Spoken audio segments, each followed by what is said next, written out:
इमाम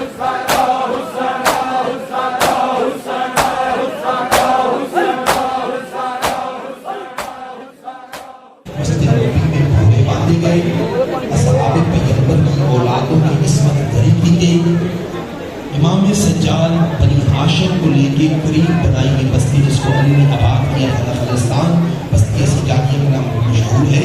इमाम सज्जाद वहाँ आ गए।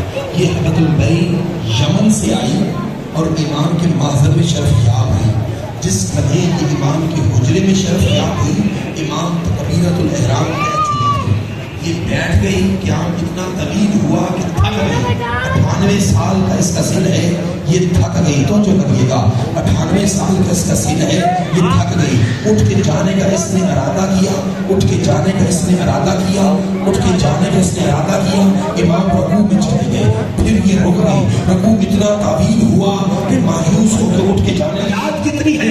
इमाम ने फरमाया सुन हबाबा, मेरे बेटे रजा तक इसी तरह मोहरे लगवाएगी। रजा के बाद आइए अजल को लब्बैक कहेगी। फिर मेरा बेटा महदी आएगा, तू जमीन पे आकर महदी से भी मोहर लगवा लेना। यानी यूसुफ वसीले दे के जवानी देता है और सज्जाद अशारे से जवानी अता करता है। और खुदा की कसम जिसने हबाबा को जवानी दी थी ना वो 24 साल का बूढ़ा हो गया। अज़ादारों शाम गोश्त खा गया। मरवान की जहर ने जिस्म की हालत ये कर दी, कानों से भी खून जारी है, आंखों से भी खून जारी